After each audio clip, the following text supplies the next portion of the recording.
안녕하세요. 저는 지금 전라도 광주에 거주하고 있는 30대 여자입니다. 저는 저희 친부 이름도 얼굴도 모르고 평생을 자라왔습니다. 그래서 지금까지도 저희 친부가 살아있는지 죽어있는지도 모른 채로 살고 있죠. 그나마 저희 곁에 있으셨던 엄마는 제가 7살이 되던 해에 돌아가셨는데 그때 제 나이가 너무 어릴 때라 지금은 엄마의 얼굴도 목소리도 점점 희미해져 가고 있습니다. 평생 가족도 없이 고아로 혼자 살 줄만 알았던 저에게 감사하게도 인연이 생겨 결혼을 해 가정을 이룰 수 있게 되었습니다. 하지만 결혼 생활도 결코 쉽지만은 않았는데 운명의 장난처럼 제 결혼 생활 중 가장 힘들고 위기였을 때 저는 하늘에서 내려준 지금의 아버지와 어머니를 만나게 되었습니다. 여러분들은 이게 다 무슨 소린가 싶으시죠? 30이 넘은 나이에 저에게도 부모가 되어주시는 분이 나타났다는 이야기랍니다. 오늘은 그 이야기를 한번 해보려고 하는데 막장스러운 시댁 이야기에 감동스러운 따뜻한 가족 이야기도 담겨 있으니 재미있게 들어주세요. 어릴 때 저는 엄마와 단둘이 살고 있었습니다. 아빠가 없어도 엄마랑 사는 것이 행복했었던 기억이 조금 남아있는데 제가 7살이 되었을 때 저희 유일한 가족이었던 엄마가 과로사로 사망을 하셨습니다. 엄마는 장례식도 치르지 못하고 세상을 떠나셨는데 경찰들은 홀로 남아있는 저를 고아원으로 보내주었습니다. 원장님, 이 아이 알아보니까 출생신고도 안 되어 있더라고요. 여기서 좀 해주셔야 될 것 같습니다. 출생신고도 안 되어 있다고요? 얼추 초등학생쯤은 되어 보이는데 이거 정말 큰일이네요. 어쨌든 아이 무사히 데려와 주셔서 감사합니다. 제가 잘 돌보도록 할게요. 엄마가 돌아가시고 나서 알게 된 사실은 저는 출생신고도 되어 있지 않아 주민등록번호도 없다는 것이었습니다. 고아원으로 들어가고 나서야 저는 주민등록번호라는 것을 얻을 수 있었고 세상의 존재함을 인정받을 수 있었습니다. 원장님, 혹시 저희 엄마나 아빠에 대해서 알고 계신 게 있으실까요? 엄마 가족들이나 아빠를 찾아보고 싶은데 제가 알고 있는 게 없어서요. 채연아, 정말 미안한데 우리는 너희 부모님에 대해서 아는 게 하나도 없어. 우리도 네가 처음 왔을 때 알아보려고 했는데 서류상으로도 엄마한텐 가족들이 없었고 혼인신고도 안 하셨는지 채원의 아버지에 관한 게 남아있는 게 없더라고. 도움 주지 못해서 정말 미안해. 성인이 되고 나서 엄마 가족들이나 아빠를 찾고 싶었던 제가 고아원 원장님께 찾아가 도움을 요청했지만 엄마의 호적에는 그 어떤 가족도 없었다고 말씀을 주셨습니다. 그날 엄마의 가족들이나 아빠에 관한 내용에 대해서 알아오지는 못했지만 원장님이 저에게 작은 상자를 하나 건네주셨습니다. 채원이가 성인이 되면 주려고 가지고 있었던 거야. 채원이 어머니 유품인데 별건 아니고 어머니가 살아생전 자주 쓰시던 것인 것 같았어. 이제 이건 채원이가 갖고 있으면 될 것 같아. 고아원 원장님이 제게 건네주신 상자 안에는 엄마의 가죽 지갑 하나가 들어있었습니다. 직접 만든 지갑인지 지갑 안에는 엄마의 이름이 새겨져 있었죠. 채원이 네가 여기로 들어오고 유품 챙길 게 있나 싶어서 집으로 가봤더니 챙길 거라고는 이거 하나밖에 없더라고. 네가 어떻게 받아들일지 모르겠지만 그래도 엄마의 유일한 유품이니까 잘 간직해줬으면 좋겠다. 원장님, 정말 감사합니다. 엄마랑 관련된 게 저에게 남아있는 거라곤 아무것도 없었는데 이렇게 챙겨주셔서 정말 감사드려요. 감사합니다. 낡은 엄마의 지갑이었지만 엄마의 흔적이 남아있는 유품이라도 챙길 수 있어서 정말 다행이었고 원장님께 감사했습니다. 저는 혹여라도 그게 더 낡아질까 집에 아주 소중히 고이 모셔두었죠. 그리고 성인이 되고 고아원에서 독립을 하게 된 저는 바로 돈이 잘 벌린다는 공장으로 취직을 했습니다.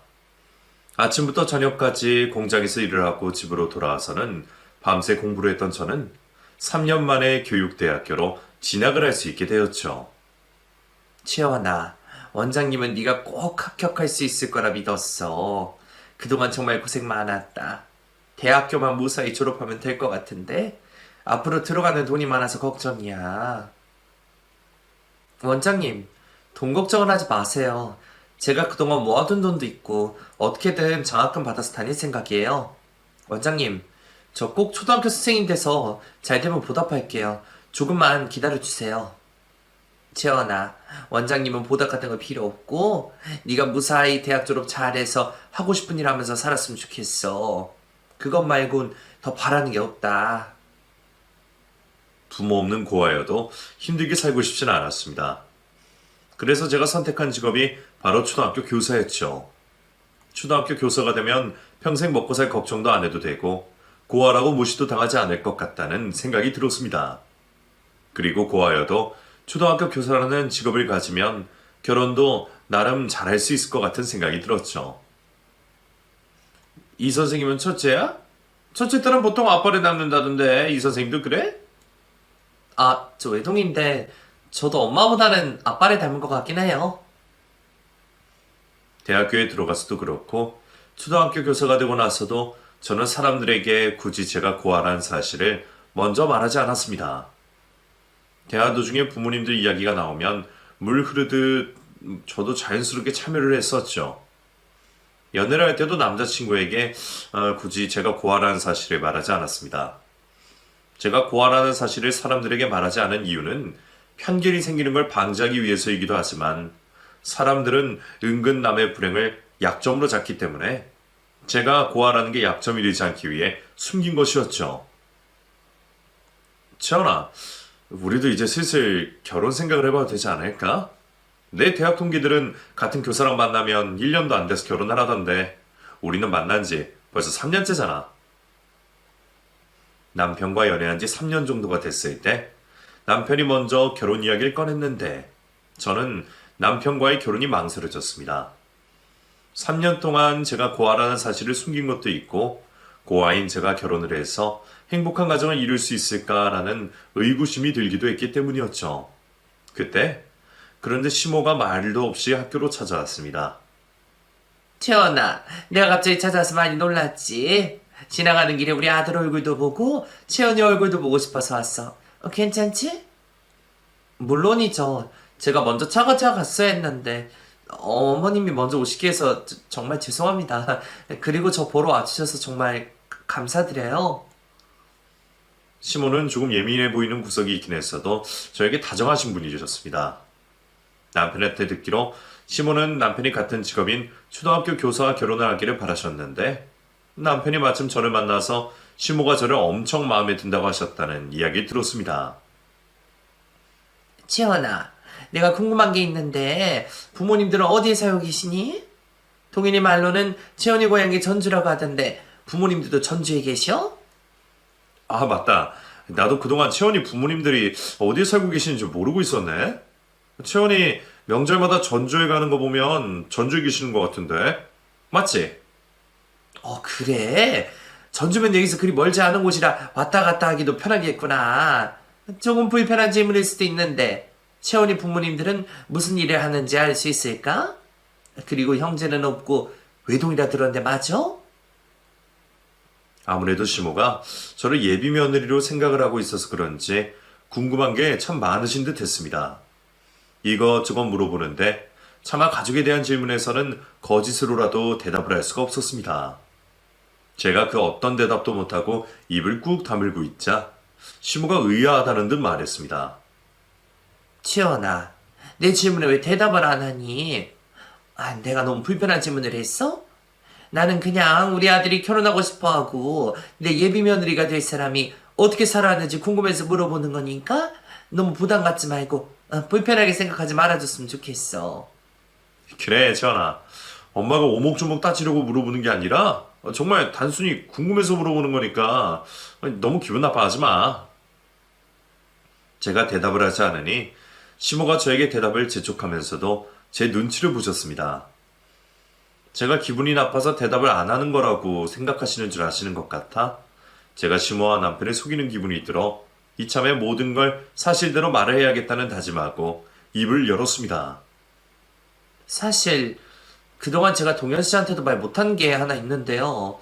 일부러 속이려고 말 안 했던 건 아니고 때가 되면 이야기를 하려고 말 안 하고 있었던 건데 어머님, 사실 저 부모님이 안 계세요. 부모님이 안 계신다고? 왜? 무슨 사고로 돌아가신 거니? 아니면 아프셔서 돌아가셨어? 이혼하신 거 아니지? 너 그럼 어디서 누구 밑에서 자란 거야? 저 고아원에서 자랐어요. 원래는 엄마랑 같이 살았는데 엄마는 제가 7살이 되던 해 과로사로 사망하셨고 아버지는 누군지 얼굴도 이름도 몰라요. 제가 고아원에서 자란 고아라는 말에 시모의 표정은 실시간으로 굳어갔습니다. 옆에 있던 남편도 많이 놀랐는지 덩치에 맞지 않은 고음의 소리를 내며 놀라했습니다. 채원이 너는 그걸 왜 이제야 말해? 너희들 지금 만난 지가 몇 년째인데 그걸 왜 이제야 말하냐고. 그리고 너 이거 속인 것 같은 기분이 드는 기분이 들어야 되는 게 아니라 사람을 속인 게 맞아. 사람을 속인 거라고. 엄마, 놀란 건 알겠는데 왜 애한테 화를 내고 그래? 채원이도 지금까지 말 못한 이유가 있겠지. 자기도 속이고 싶어서 속였겠어? 3년이나 속인 거면 작정하고 속인 거지. 채원아 내 말이 틀렸니? 나 솔직히 너무 당황스러워서 오늘너랑 같이 밥은 못 먹겠다. 시모는 화가 잔뜩 난 상태로 뒤도 돌아보지 않고 식당을 나가셨고 시모가 식당을 빠져나가는 모습을 본 제 눈에는 기다렸다는 듯이 눈물이 흘러나왔습니다. 채원아 울지 마. 내가 엄마 대신 사과할게.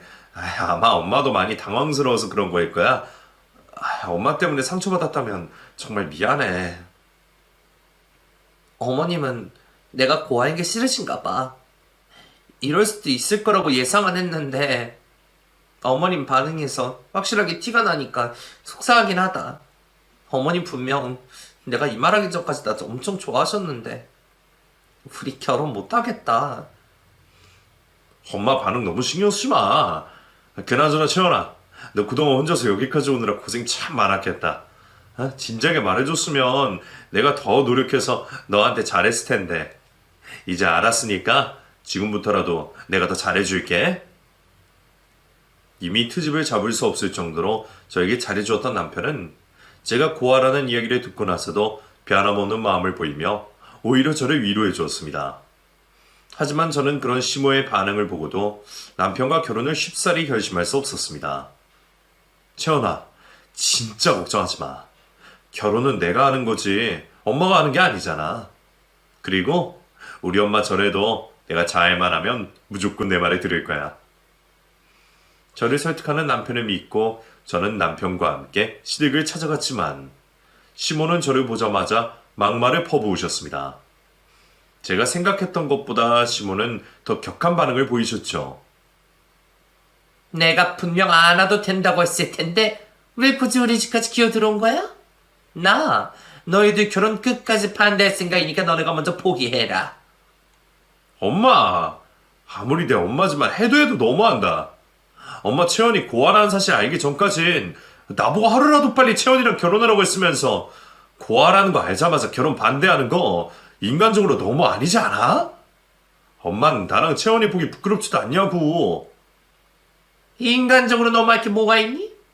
그땐 채원이 쟤네 부모들이 정상적으로 존재하는지 알고 그랬던 거고 지금은 고아인 거 알았으니까 당연히 그때는 지금이랑 반응이 다를 수밖에 없지. 시모는 막말을 퍼부으면서도 미안한 기색이 없었고 오히려 당당했습니다. 그때 마침 시부를 포함해 남편의 형들과 그의 아내들도 그곳에 있었는데 남편만 시모의 언행에 놀랄 뿐이지 나머지 식구들은 그리 놀라지도 않았습니다. 심지어 남편의 형수들이란 사람들은 오히려 그런 시모들을 거들었습니다. 도련님, 어머님 말씀이 맞아요. 도련님도 아시겠지만 우리 어머님 아들 3명 중 제일 좋아하는 아낀 아들이 도련님이잖아요. 애지중지 키운 막내 아들이 고아랑 결혼한다는데 어느 부모가 좋다고 두 팔 벌려 환영하겠어요? 그래요. 도련님이 어머니 심정 좀 이해해주세요. 그리고 어머님이 이렇게 싫어하시는 거 알면서 무작정 데리고 오시면 어떡해요? 두 형님이 대놓고 어머님 편을 들자 어머님은 날개를 단 듯 더 기세 등등해져서 다소 신이 난 듯한 말투로 막말을 퍼부었습니다. 채원아 들었니? 나만 너를 그렇게 생각하는 게 아니라 다른 사람도 너를 그렇게 생각한단다. 미안하지만 나는 너한테 우리 아들 못 보내주겠다. 동현이가 너랑 결혼하겠다고 하더라도 네가 먼저 우리 아들 좀 놓아줘라. 동현이 나한테 정말 소중한 아들이다. 어머님, 제가 부족한 건 사실이지만 동현 씨한테도 아버님이랑 어머님한테도 제가 잘할게요. 저희 정말 잘 살 자신 있으니까 결혼 허락해 주시면 안 될까요? 결혼을 허락해달라는 저의 말에 시몬은 고개를 돌리셨고 두 형님은 코웃음을 치셨습니다. 엄마도 그렇고 형수님들도 그렇고 지금 애 앞에 두고 뭐 하는 짓이에요? 세 사람 다 당장 채원이한테 사과하세요. 반대하는 건 그렇다 쳐도 이런 식으로 채원이한테 막말하는 거 저 가만히 두고 못 봅니다. 동현아, 엄마는 네가 적어도 너희 형수들 같은 며느리 데리고 올 수 있을 거라고 생각했다. 너희 형수들 봐라. 큰 형수는 외과의사에 작은 형수는 아버지가 국회의원이 아니니? 너는 너희 형들 보고 배운 게 있으면 적어도 이런 애는 데리고 오면 안 됐지. 이런 애라니. 엄마 제발 그만 좀 해. 그리고 채연이 형수님들보다 더 잘나면 잘났지 못나지 않았어. 너 형수들 앞에서 그런 식으로 말하면 안 돼. 어떻게 채원이 같은 고아랑 너희 형수들을 비교할 수 있니? 너 당장 너희 형수들한테 사과해. 아주버님 두 분이 좋은 처가 댁에 장가를 가서 그런지 시몬은 막내 아들도 그만큼이나 하는 처가에 장가를 갔으면 하는 욕심이 있으신 듯 했습니다. 이 정도면 내가 포기를 하는 게 맞나 싶을 때 시모가 남편에게 으름장을 놓으셨습니다. 너 채원이 얘랑 결혼하려면 엄마랑 연 끊고 가서 결혼해라. 엄마가 널 어떻게 키웠는지 동현이 네가 제일 잘 알 거다. 엄마 너 수험생일 때 너랑 같이 일어나고 너랑 같이 잤던 거 잊지 않았지? 지금의 널 내가 만든 거나 다름없어. 그때 일은 고맙지만 엄마랑 연 끊어야지만 채원이랑 결혼할 수 있다면 나 그렇게 할 거야. 난 채원이가 고아라는 사실 알기 전부터 채원이랑 결혼할 생각이었고 채원이가 고아라고 해도 그 마음 변치 않았으니까 엄마는 나 이겨낼 생각하지 말고 포기해. 분명 시몬은 남편에게 겁을 주기 위해 본인과 연을 끊고 결혼하라고 한 것이었지만 남편은 그때를 놓치지 않고 연을 끊자는 시모의 말을 덥석 물었습니다. 남편이 뒤도 돌아보지 않고 시댁에서 나와 시모가 먼저 연락하기 전까지 연락을 하지 않자 시모가 정말로 막내 아들과 연이 끊길까 학교로 달려왔습니다. 동현아, 너 왜 엄마 연락을 안 받니? 너 엄마 뒤로 넘어가는 걸 보고 싶어서 그래? 너 이런 애 아니었잖아. 정말 왜 그러는 거야? 설마 채원이 네가 동현이 보고 내 전화 받지 말라고 했니? 퇴근을 하고 남편과 데이트를 하려고 나가는데 학교 앞에서 남편을 기다리고 있는 시모에게 붙잡히고 말았습니다. 시모는 정신이 반쯤 나간 사람처럼 남편에게 매달렸는데 남편은 그런 시모를 보고도 냉정한 태도로 대했습니다. 나 채원이랑 결혼할 건데 엄마가 채원이랑 결혼하면 엄마랑 연 끊으라고 했잖아. 나 엄마 말 잘 듣는 아들이라 그러려고 했던 건데 왜 찾아왔어? 동현아, 너 정말 얘랑 결혼하려고 그러는 거니? 너 진짜 엄마랑 연 끊으면서까지 결혼하고 싶어? 아버지는 그냥 허락해주라고 하는데 엄마는 정말 고아인 애를 며느리로 받아들일 수가 없다. 고아가 뭐가 어때서? 채원이가 고아가 되고 싶어서 고아가 됐어? 고아로 살았으면서 혼자 이 자리까지 온 거 보면서 대견하다고 해줘도 모자랄 망성. 엄마랑 어른이란 사람이 왜 그래? 나 이번 일로 엄마한테 실망 많이 했어. 동현아, 제발 잠시만 기다려봐라. 너 정말 엄마랑 연 끊을 생각이면 엄마가 너의 결혼 허락해 줄게. 해줄 테니까 엄마랑 이야기 좀 하자. 엄마는 정말 너 없이 정말 못 살아서 그래.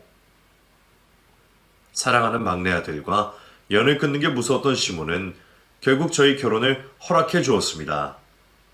그렇게 저는 시댁 식구 단 한 명에게도 환영을 받지 못해 잔뜩 겁을 먹고 남편과 결혼을 하게 되었는데 역시나 시댁 식구들은 저를 가족으로 인정해주지 않았습니다. 당신 다음 주 엄마 생일에 무슨 옷 입고 갈 거야? 호텔에서 식사할 거라니까 어느 정도 갖춰서 입고 가는 게 좋을 것 같아. 그리고 선물은 오늘 저녁에 사는 걸로 하자. 나 다음 주에 어머니 생신에 못 갈 것 같은데 어머님이 깜빡하고 예약하실 때 인원 한 명 빼놓고 하셔서 자리 없다고 오지 말라고 따로 연락해 주셨어. 엄마가 오지 말라고 했다고? 그게 사실이야? 깜빡하고 예약을 못했으면 다시 전화해서 추가하면 될 일이지. 어떻게 당신한테 오지 말라고 할 수가 있어? 그러게 말이야. 어머님은 내가 오지 않길 바라시나 봐. 그래서 나도 눈치껏 안 가는 게 맞는 것 같아서 선물만 가져다 드리려고. 결혼 후 시댁 식구들은 대놓고 저를 왕따시키셨는데 가족 모임이 있으면 일부러 저를 부르지 않고 자기들끼리 시간을 보냈습니다. 그뿐만이 아니었죠. 한 번은 어버이날에 시부모님들 선물을 사들고 갔는데 시모가 제 선물은 거들떠도 안 보고 형님들 선물만 보시고는 칭찬 일색이셨습니다. 우리 지민이는 센스가 이렇게 좋다? 안 그래도 나 다음 달 동창회 하고 갈 머플러 하나 장만하려고 했는데 딱 내가 좋아하는 스타일로 사왔네. 그것도 명품으로 말이야. 어머님한테 올려서 사드리고 갔더니 그게 인기가 너무 많아서 없다는 거예요. 그래서 제가 서울에 사는 제 동생한테 부탁해서 공세운 거라니까요. 고맙다 지민아. 다음 달에 동창회 하고 가서 친구들한테 자랑하마. 그리고 우리 둘째 며느님 어마어마한 용돈도 잘 받았어요. 고마워. 시모가 제 선물은 언제 뜯어오시나 기대하며 지켜보았지만 시모는 가족 모임이 끝날 때까지 제 선물에는 눈길 한번 주지 않았습니다. 다들 집으로 돌아간다고 일어섰을 때 시모는 저 보란 듯이 제 선물을 쓰레기통으로 던져버렸습니다. 어머님, 그래도 어머님 드리려고 사온 건데 제가 보는 앞에서 쓰레기통에 넣으시면 어떡해요. 어머니 정말 해도 너무하시네요. 미안하다. 옆에다 던진다는 걸 실수로 쓰레기통에 던졌나 보구나. 너 가면 뜯어볼 테니까 화 그만 내고 얼른 돌아가거라. 채원이 너 설마 이런 좋은 날까지 내 신경 긁으려는 건 아니겠지? 시모의 악행이 점점 심해지자 남편은 일부러 저를 시댁에 데리고 가지 않았습니다.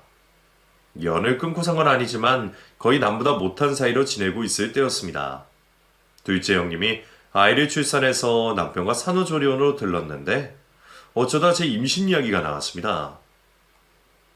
서방님네는 언제쯤 아이를 낳을 계획이에요? 서방님도 아이 낳을 생각 있으시긴 하죠? 저희는 당장 낳을 생각은 없고 1, 2년만 더 있다가 낳아볼 생각 중이에요. 3년 연애하고 결혼하긴 했지만 신혼을 즐길 수 있을 때 즐겨야죠. 그래요? 근데 제가 들어보니까 어머님은 서방님들은 아예 안 낳길 바라시던데? 그렇죠, 어머님? 큰형님이 기름을 붓고 거기에 시모가 불을 붙이셨습니다. 당연하지. 동현이 누나 애 낳을 생각하지 마라. 애 낳지 말고 일단 그냥 둘이서만 살아. 너희 나중에 어떻게 될지 알고 덜컥 애를 낳는다는 거니?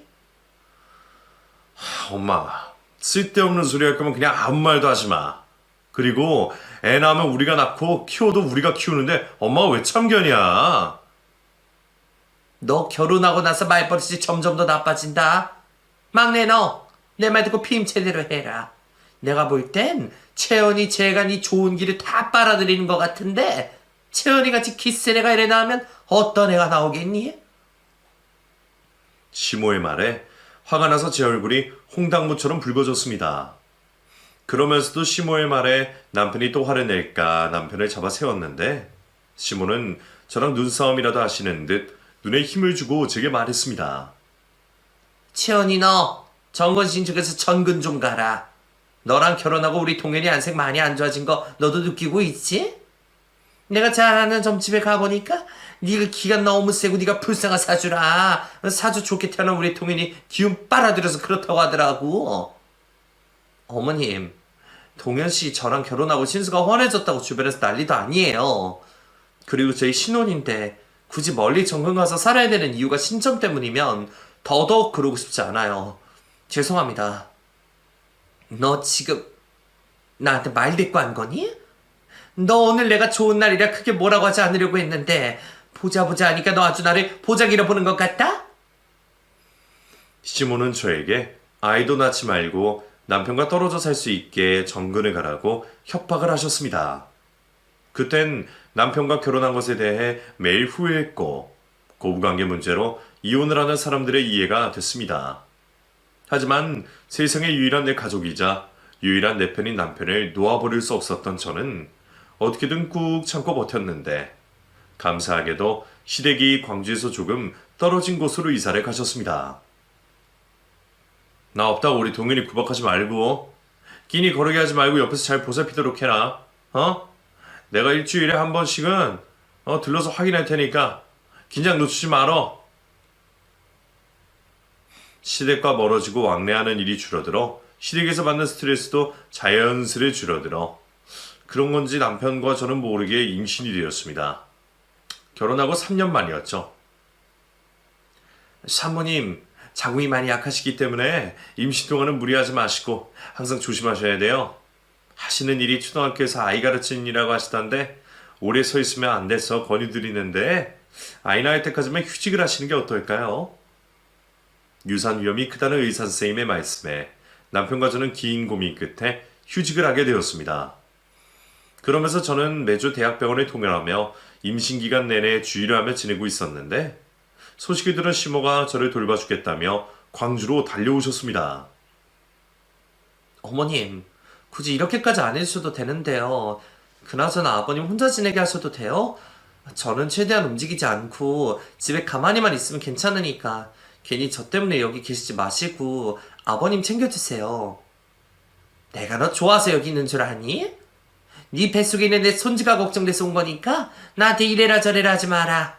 나는 내 하고 싶은 대로 할 거다. 시모랑 한 집에 사는 게 불편해서 시모에게 집으로 돌아가라고 했지만 시모는 뭐 때문에 돌아가지도 않고 저희 집에 눌러 앉아 있었습니다. 역시나 시모는 남편이 있을 때만 그나마 구박하는 게 덜했고 남편이 없을 때만 저를 심하게 구박하셨습니다.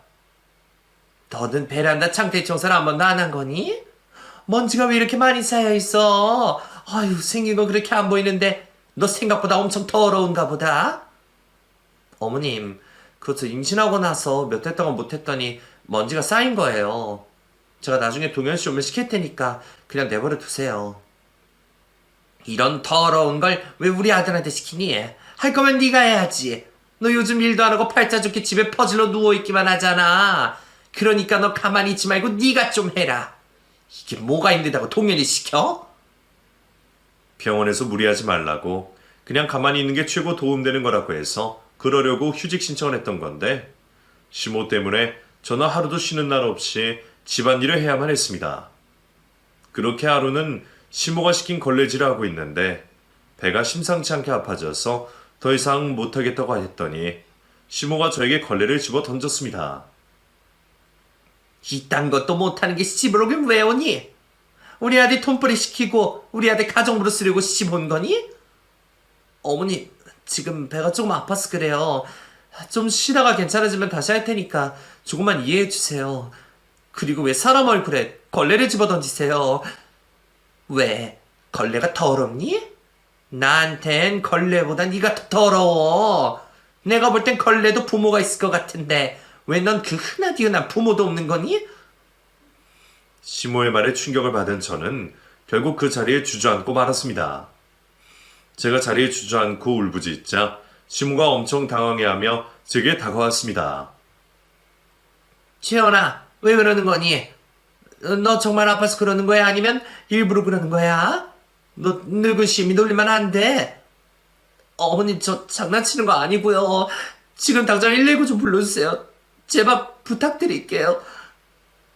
심상치 않음을 느끼고 시모에게 부탁해 119를 불렀는데 구급대원이 도착을 하자 시모가 외투와 짐을 챙기고 집으로 돌아갈 준비를 하셨습니다. 보호자분이 한번 같이 가주셔야 되는데요. 보호자분 맞으시죠? 아니요. 저 이 여자 보호자 아니고 신고해달라고 해서 신고해드린 거예요. 저는 병원 같이 못 갈 것 같네요. 구급대원분들이 잘 좀 데려가 주세요. 구급차에 실려가는 저를 뒤로하고 뒷공문이 빠지게 도망을 가는 시모를 보며 시모가 너무 원망스러웠습니다. 저도 뱃속에 있는 아이도 죽을 수도 있는 상황인데 아무리 제가 미워도 그렇지 어떻게 저럴 수가 있나 싶었죠. 나홀로 병원에 도착을 하고 난 후 몇 가지의 검사를 받았는데 의사 선생님에게서 가슴 아픈 이야기를 듣게 되었습니다. 사모님, 정말 죄송합니다. 초음파 검사 결과 유산입니다. 유산이라뇨? 제 뱃속에 아이가 이렇게 멀쩡했는데 유산이라뇨? 다른 산모랑 착각하신 거 아니신가요? 처음으로 제게 찾아온 제 아이는 출산 2달을 앞두고 제 뱃속에서 사망을 했습니다. 그래서 저는 자연분만으로 출산을 하듯 제 뱃속에서 죽어있는 아이를 꺼내야만 했죠. 남편에게 연락을 해두긴 했는데 수술 후 남편의 모습이 보이지 않길래 남편에게 전화를 걸었더니 남편이 시댁에 가 있다고 말했습니다. 당신 보러 병원 갔다가 엄마가 쓰러졌다는 소식 듣고 지금 바로 엄마 집으로 왔어.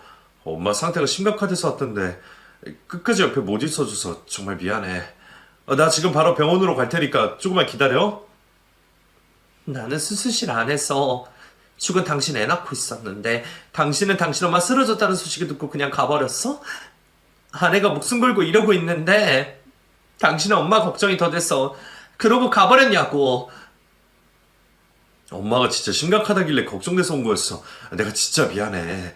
나도 이런 연락은 처음 받아서 이상적인 판단을 못한 것 같은데 내가 정말 잘못해서 채연아. 됐어. 당신도 결국엔 어머님이랑 똑같은 사람이야. 사람이 배 잡고 구급차에 실려가는데도 보호자 아니라고 집으로 도망가 버린 어머님이나 아내가 수술실에서 죽은 아들 낳고 있는데 엄마 걱정돼서 가버린 당신은 똑같다고. 입원을 더 해야 하는 상황이었지만 남편에게 크게 실망을 한 저는 제 마음대로 퇴원을 해버렸습니다. 퇴원을 하고 난 후 저는 병원 앞에 세워져 있는 나무 택시에 올라탔는데 흘러나오는 울음소리를 막을 수가 없었습니다. 제가 오열을 하자 운전하던 택시기사님이 조심스레 물었습니다. 아이고, 무슨 일이 있으시길래 그렇게 서럽게 우시는 거예요? 호지라 뵌 줄은 알지만 그렇게 우시는 거 보니까 제 마음이 너무 안 좋네요. 기사님이 제 이야기 좀 들어주세요. 제가 얼마나 기구한 인생을 살았는지, 그리고 지금 얼마나 힘들게 살고 있는지 기사님이 좀 들어주세요. 남에게 제 이야기를 하는 것을 좋아하지 않았던 저였지만 그날 너무 힘들었는지 생전 처음 보는 택시기사님에게 지금까지 제가 살아온 이야기를 털어놓았습니다. 기사님은 제가 이야기하는 동안 한 번도 끼어들지 않고 끝까지 들어주시고 집 앞까지 무사히 내려주셨습니다. 기사님, 무거운 이야기인데 끝까지 잘 들어주셔서 정말 감사합니다. 괜히 저 때문에 기사님의 하루가 망치지 않았으면 좋겠어요. 운전 조심해서 가세요. 힘내세요. 위로가 될지 모르겠지만 곧 좋은 날이 올 거라고 말씀드리고 싶습니다. 따뜻한 미소를 가진 택시기사님을 돌려보내고 5분도 되지 않았는데 낯선 번호로 전화가 걸려왔습니다. 바로 방금 제가 내린 택시기사님이셨죠. 손님, 지갑을 두고 내리신 것 같은데 방금 제가 내려드린 곳으로 갈 테니 그 앞에 나오시겠어요? 어머나, 저 그거 잃어버리면 안 되는 건데. 정말 감사합니다. 제가 바로 갈게요. 결혼을 하고 시댁 식구들 때문에 힘들 때부터 저는 엄마의 유일한 유품이었던 엄마의 지갑을 들고 다녔습니다. 그걸 보면서 엄마가 늘 제 곁에 함께 있다는 느낌을 받고 싶어서였죠. 그런 소중한 물건을 저는 깜빡하고 택시에 두고 내렸는데 마침 지갑 안에는 혹시 모를 분실 상황을 대비해 제 번호를 적어 넣어두었던 메모가 있었습니다. 택시기사님이 그걸 보고 전화해 주셔서 직접 저에게 지갑을 돌려주셨는데 감사 인사를 하고 돌아가려는 저를 붙잡았습니다. 손님, 이 지갑 제 처가 만들어 팔던 지갑이에요. 그래서 말인데 혹시 이 지갑 주인이 어디 있는지 들어봐도 될까요? 이 지갑을 기사님 아내분이 만들어서 파신 거라고요? 이 지갑 돌아가신 저희 엄마 유품인데요? 저의 말에 기사님은 제 손에 들린 지갑을 한참 동안 바라만 보셨습니다. 그리고 고민 끝에 그 지갑 안에 담긴 이야기를 해주었습니다. 손님 모친 대신은 제 자연 씨랑 우리 아내랑은 자매나 다름없는 사이였어요. 알고 있을지 모르겠지만 둘 다 같은 고아원에서 자란 동갑내기 친구거든요. 엄마가 고아원에서 자랐다고요? 그게 사실이에요? 제가 어렸을 때 엄마가 돌아가셔서 제가 엄마에 대해서 아는 게 하나도 없거든요. 자연 씨, 참 대단하고 훌륭한 분이었어요. 성인이 되고 나서 우리 아내가 급성 간 경화로 간 이식을 받아야 했는데, 그때 한치의 고민도 없이 간 이식을 해주겠다고 나선 사람이 바로 자연 씨였거든요. 그때 자연 씨 아니었으면 우리 아내 어쩌면 이 세상 사람이 아니었을 줄 모릅니다. 제가 모르는 엄마의 이야기는 현실인지 꿈인지 구분이 안 될 정도로 소설 같은 이야기였습니다. 우리 아내가 자연 씨 덕분에 다시 건강해져서 저랑 결혼하고 호주로 이민을 갔어요. 저희 아내가 거기서 직접 만든 가죽 제품을 만들어 팔았는데 한국에 있는 자연 씨한테도 하나 만들어서 보내줬었거든요. 그때까지만 해도 자연 씨랑 연락이 잘 됐는데 어느 순간 자연 씨랑 연락이 안 되더라고요. 무소식이 소식이라고 잘 살고 있을 줄 알았는데 자연 씨가 이 세상 사람이 아니라는 걸 정말 상상도 못했습니다. 택시기사님은 저희 엄마 이야기를 하시면서 결국 눈물을 보이셨습니다. 저도 너무 놀라 입을 틀어막고 눈물을 흘려야 했습니다. 서로 말도 없이 한참을 울기만 하고 있었는데 기사님이 눈물을 닦으시더니 저에게 자신의 집으로 가져가셨습니다. 손님, 괜찮으면 지금 우리 집으로 갑시다. 아내한테 손님도 보여드리고 싶고 손님 몸 회복될 동안 저희 집에서 돌보고 싶어서 그래요. 그러니 거절하지 마시고 저희 집으로 갑시다. 우리 아내가 손님한테 해주고 싶은 이야기도 분명 많을 겁니다. 집으로 가자는 기사님의 제안에 고민을 조금 하기는 했지만 이상하게 저는 자꾸 기사님을 따라가고 싶은 마음이 들어 기사님의 제안을 받아들였습니다. 짧은 고민을 하고 저는 택시에 올라타 기사님 집으로 가게 되었는데 엄마의 친구와 저는 보자마자 어떤 말도 않고 서로를 껴안고 한참을 울었습니다. 자연이를 꼭배 닮았네. 자연이 딸인 거 모르고 봤어도 자연이 딸이라고 생각했을 정도로 닮았어. 이렇게라도 만나게 돼서 정말 너무 다행이고 하늘에 감사하다. 엄마의 친구분과도 제가 살아온 이야기를 나눴는데 제 이야기를 듣고 난 엄마의 친구분이 조심스레 말을 떼셨습니다. 재원아, 사실 우리 부부한테는 아이가 없어. 아이를 낳고 싶어도 우리한테는 아이가 찾아오지 않더라고. 조심스러운 말인데, 나는 자연이가 너를 우리한테 보내준 것 같다는 생각이 들어. 나도 자연 씨, 딸인 채원이 양을 만나자마자 그런 생각을 했어. 자연 씨랑 당신은 모르는 사람들이 보면 쌍둥이라고 할 정도로 닮기도 했고 매일같이 붙어 다녔었잖아. 그런 자연 씨 딸을 이렇게 운명적으로 만났다는 건 우리는 어떻게든 만날 운명이었던 것 같아. 당신도 그렇게 생각하지? 채원아, 너무 늦기는 했지만 지금부터라도 우리가 자연이 대신해서 너한테 부모 노릇을 해보고 싶은데 그렇게 해도 될까?